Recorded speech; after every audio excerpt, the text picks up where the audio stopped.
आंखें भी थोड़ी सावधान रहती हैं, इसलिए पहचान, भोली तो नहीं होती, सावधान होती है। बच्चा भोला होता है, माताएं सावधान रहती हैं। तो नलिन नेत्र, कामुकता के नेत्र वक्ता के नहीं चाहिए, क्रोध के नेत्र वक्ता के नहीं चाहिए, ईर्ष्या के नहीं चाहिए, द्वेष के नहीं चाहिए।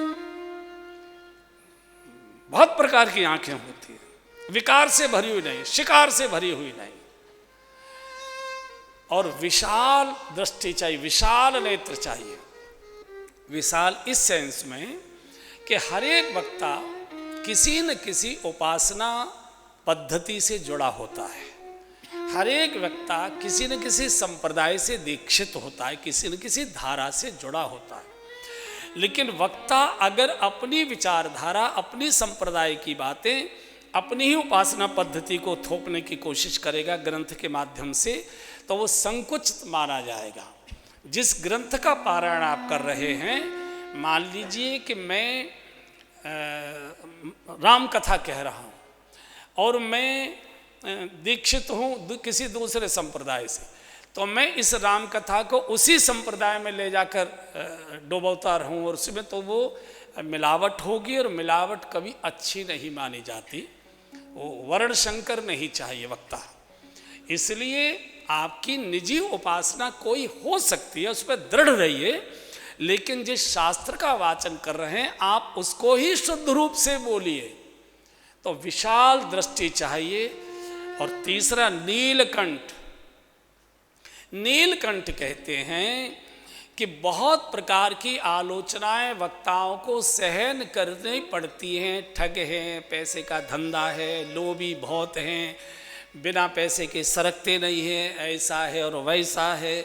बहुत प्रकार की कड़वी कड़वी जहरीली बातें ये वक्ताओं को सुननी पड़ती है। शिव कहते हैं वक्ता को कड़वी बातें कंठ में रोक लेनी चाहिए।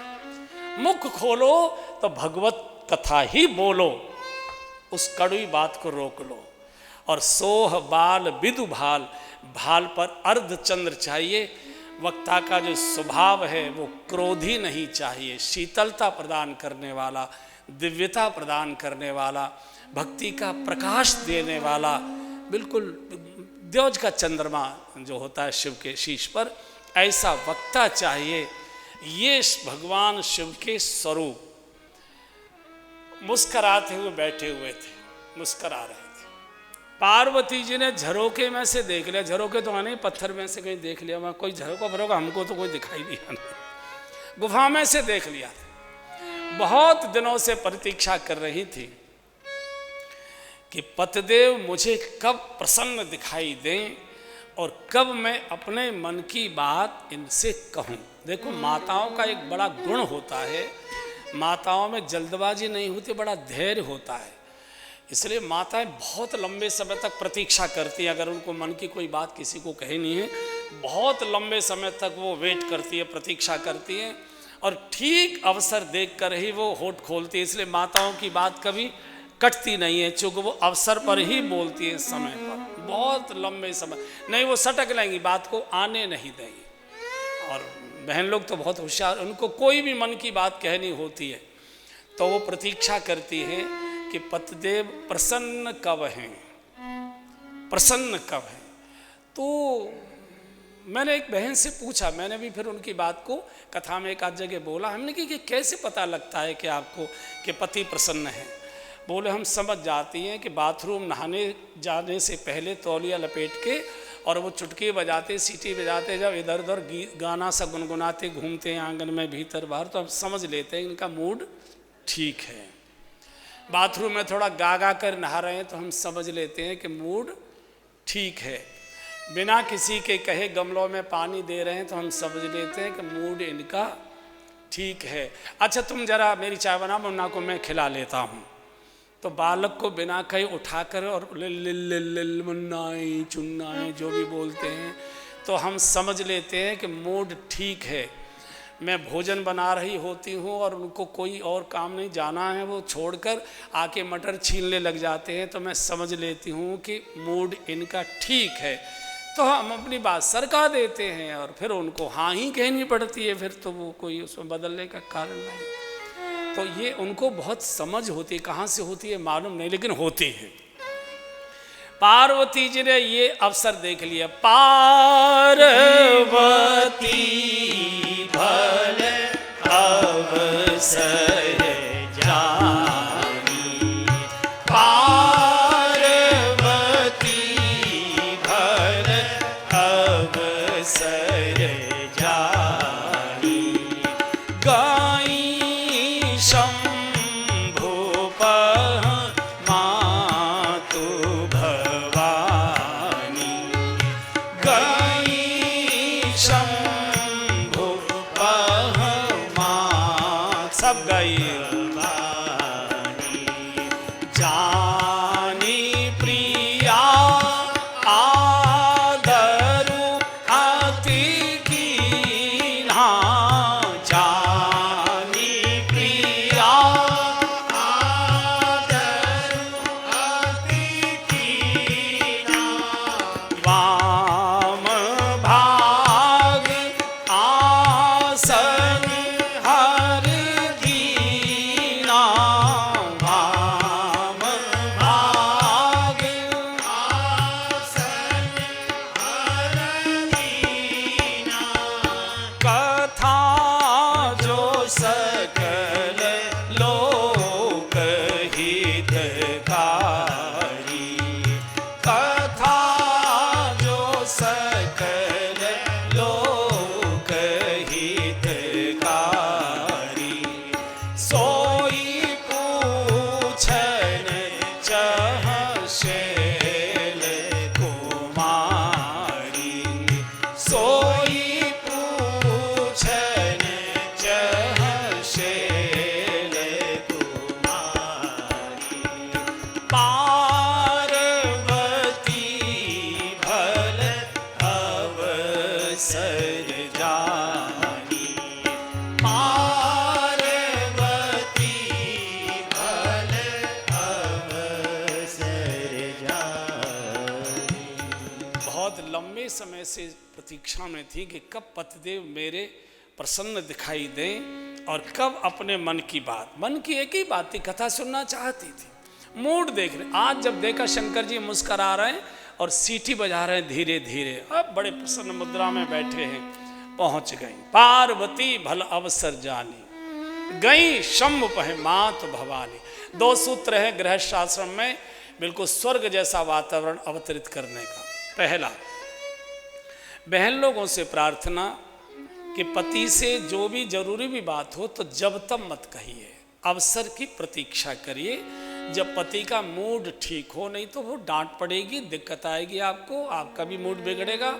पति को तो कुछ नहीं कह पाओगे, बच्चों को ठोकना शुरू कर दोगे, तो उससे बच्चे पर। अच्छा करे क्या, पति को ऑफिस में डांट पड़ी तो वहाँ ऑफिसर को तो कुछ कह नहीं सकता था, धम धम आया, पति ने कुछ किया, ये गमला कैसे तिरछा पड़ा, ये कैसे पड़ा, अरे हो जाएगा, वो उसको कर दिया जो करना था। और पत्नी अब क्या करे, तो पति पर तो बस चलेगा नहीं। मुन्ना आया खेलता हुआ और स्याही फैला के लाया था कमीज पर, दिमाग खराब हो गया, कितने कपड़े धोऊं, रोज मेरे करना 2 थप्पड़े। बेटा सोच रहा है कि स्याही तो रोज गिरती थी, रोज तो मम्मी कुछ कहती नहीं थी, और पिट लिया। अब वो भी अपनी कहाँ निकाले, तो भीतर कमरे में गया, गुड़िया लिया और उसकी गर्दन मरोड़ दी उसने। ऐसा होता है ना, ऐसा करते। वो तो धारा ऊपर से नीचे तक चलती है ना, गंगोत्री से गंगा यहाँ तक आएगी ना, हरिद्वार, सबको मरोड़ती आती है कि नहीं। तो एक तो बहन लोग थोड़ा धैर्य रखें। पुरुष का एक अहंकार होता है, पुरुष में पौरुष होता है, अहंकार होता है। उसको जब ठीक मूड हो, 4 लोगों में बैठा हो, जाने की तैयारी में हो, थैला लेकर खड़ा हो, तब कोई ऐसी बात मत बोलिए कि ये ले आना वो ले आना, पहले बताओ, नहीं तो थोड़ी सी दिक्कत आती है। पुरुषों को क्या करना चाहिए, शंकर जी ने क्या किया, जानी प्रिया आदर अति कीन्हा, जानी प्रिया आदर अति कीन्हा, वाम भाग आसन हर दीना,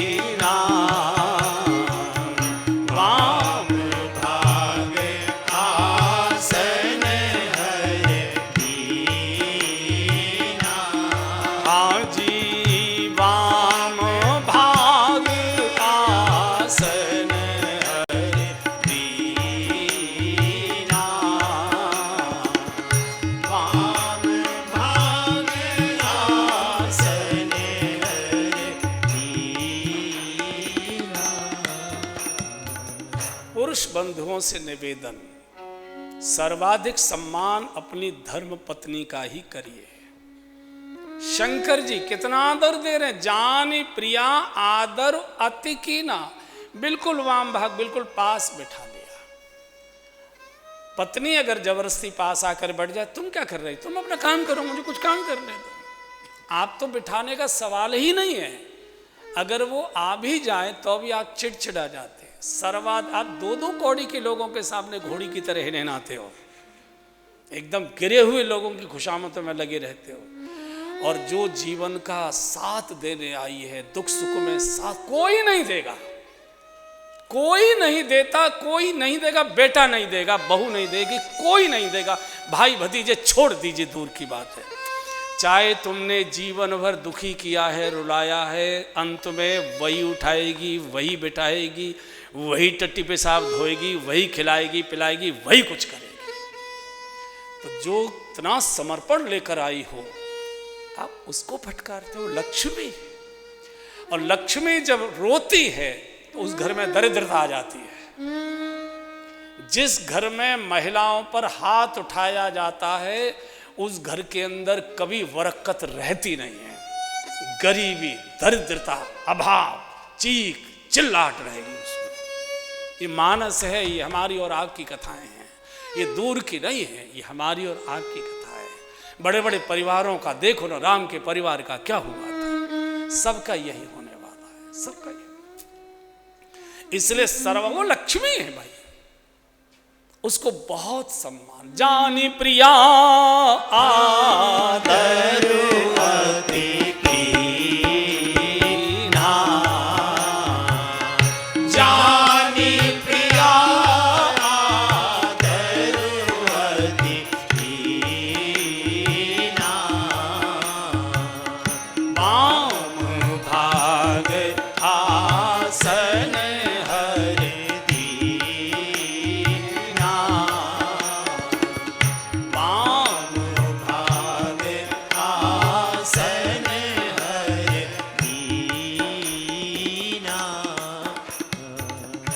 पत्नी की अनुपस्थिति में पत्नी की उपयोगिता समझ में आती है।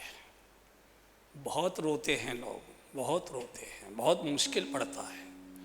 शंकर जी ने बहुत प्यार से एकदम सटा के बेटा कहो देवी, मुस्कुराने लगे। पार्वती जी भी देखकर मुस्कुराती, बोले मैं सचमुच आपकी दासी हूँ, तो मैं एक प्रार्थना करने आई हूँ। जो मो पर प्रसन्न सुख राशि, जो मो पर प्रसन्न सुख राशि, जानिए सत्य मोहि निज दासी, जानिए सत्य मोहि निज दासी। तो प्रभु हरहु मोर आज्ञाना, तो प्रभु हरहु मोर आज्ञाना, कही रघुनाथ कथा विधि नाना, कही रघुनाथ कथा विधि नाना। भगवान एक बात बताइए, जिसका घर कल्प वृक्ष के नीचे हो और वो भी अभावों का, गरीबी का जीवन, विपन्नता का जीवन जिए, लोग क्या कहेंगे? शंकर जी ने कहा देवी ये पहेलियां मत बोलो, सीधे बोलो ना। बोले सीधे तो आपको मालूम है कि मैं गत जन्म में आपकी धर्मपत्नी थी, सती मेरा नाम था। आप मुझे कथा सुनाने के लिए कुंभज ऋषि के आश्रम में ले गए थे। मैंने वहाँ ऋषि की सरलता का निरादर किया, कथा का भी आदर नहीं किया, मैंने कथा नहीं सुनी। लौट कर जब मैं आई तो रास्ते में दंडकारण्य में से जब हम लोग निकल रहे थे, उसी समय भगवान श्री राम दंडक बल में वनवास का समय पूरा कर रहे थे। 2 दिन पूर्व जानकी जी का हरण हुआ था। भगवान सामान्य कामी पुरुष की तरह रुदन करते सीता जी की खोज कर रहे थे। आपने उनको प्रणाम किया, मैंने नहीं किया। आपने बहुत प्रकार से मुझे समझाने का प्रयत्न किया, मैं जिद के कारण मानी। उसके बाद मैं भगवान की परीक्षा लेने चले गया। आपने बहुत मुझे मना किया था, आपके मना के बाद मैं परीक्षा लेने चली गई।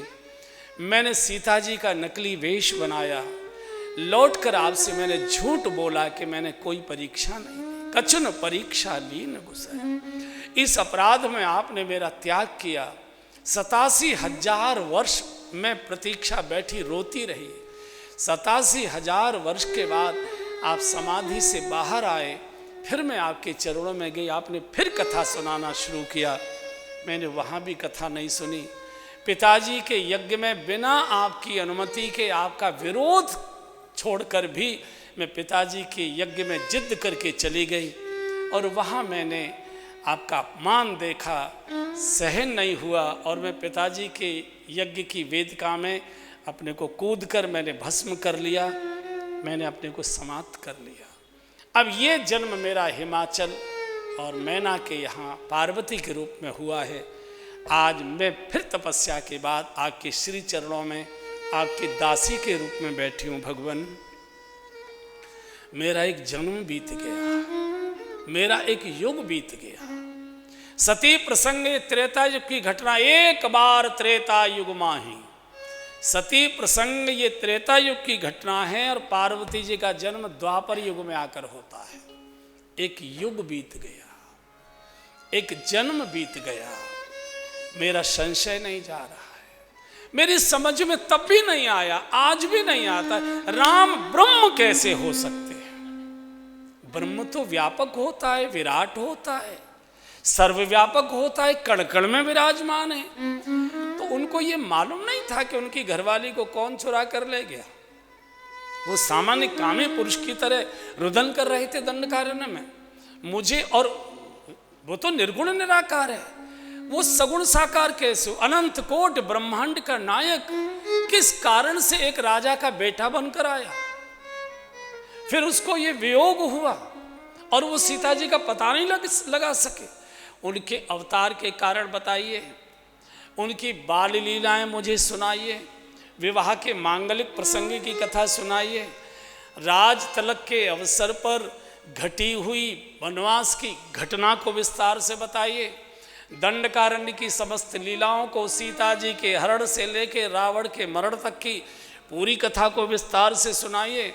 और उसके बाद जो उन्होंने अयोध्या में राज्य संचालन किया, कथा जो सकल लोक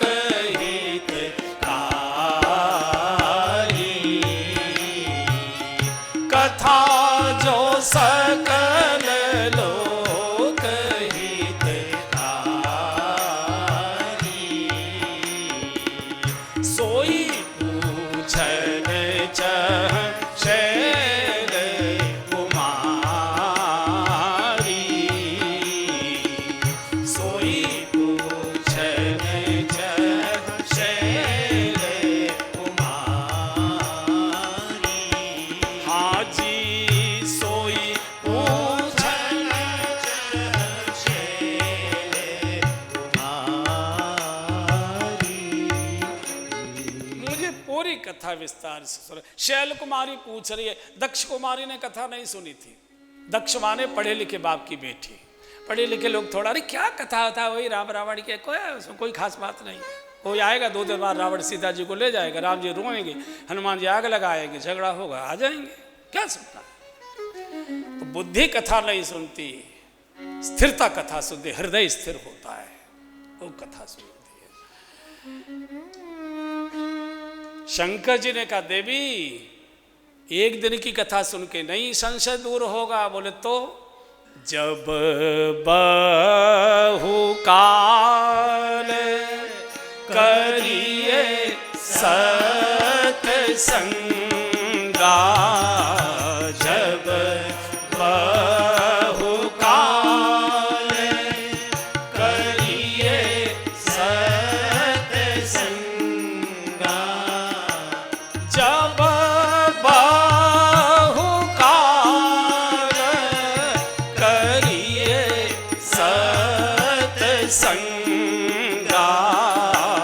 जब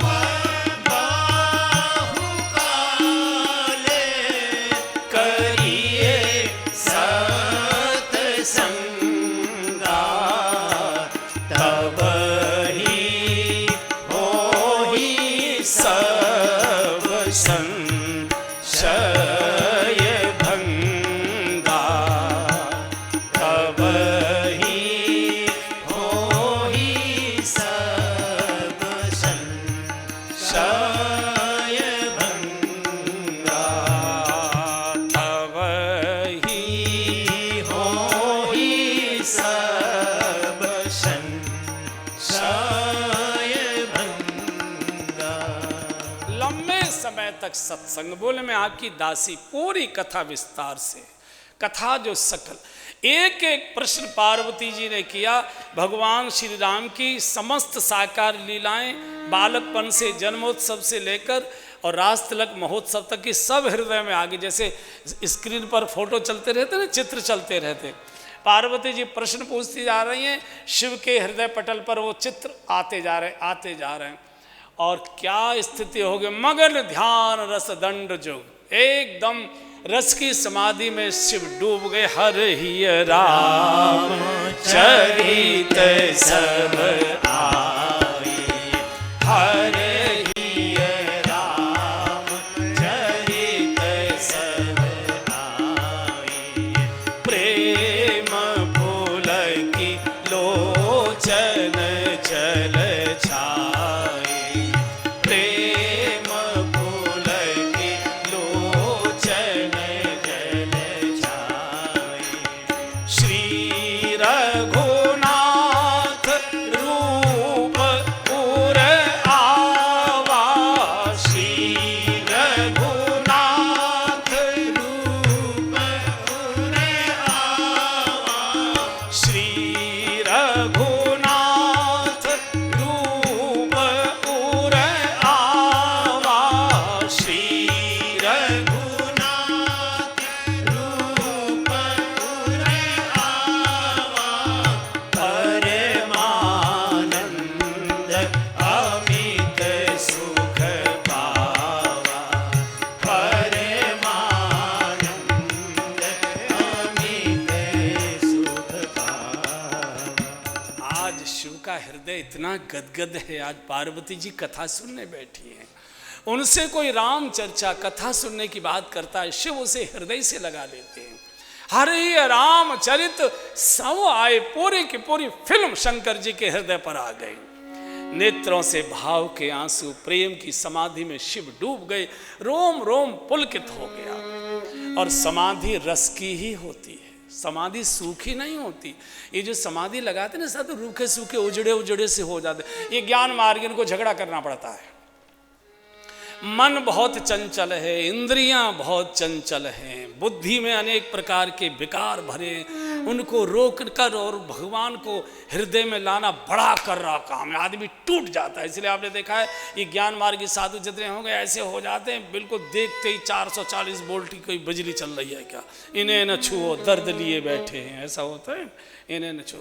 रस की समाधि, भक्ति की समाधि, नृत्य की समाधि, गायन की समाधि, कथा की समाधि, उत्सव की समाधि, कीर्तन की समाधि, ऐसे जो जो भक्ति मार्गी हैं। आप देखो ना वृंदावन में रस की भूमि है, और ये यहाँ सारी गोपियाँ भक्ति की नहीं समाधि के आचार्य हैं। छुप छुप के दर्शन करें देवधर भेष भिखारी को, ब्रह्मा जी शंकर जी आदि सब इंद्र देवता या मारे मारे गलियों में घूमा करते भिक्षा पात्र लेकर, भिखारी बनकर भिक्षा डालने आएगी गोपी, दर्शन करेंगे, जिसके इशारे पर कृष्ण नाचता है वो स्वयं कितने नाचने वाली होगी, कितनी रस में डूबी होगी। रसो वही स, ब्रह्म जिसके अधीन रहता है, जिसके नौकर बन के जिसकी सेवा करता है, वो कितनी रसीली होंगी। रस की समाधि, भक्ति की समाधि, ये वृंदावन की भूमि।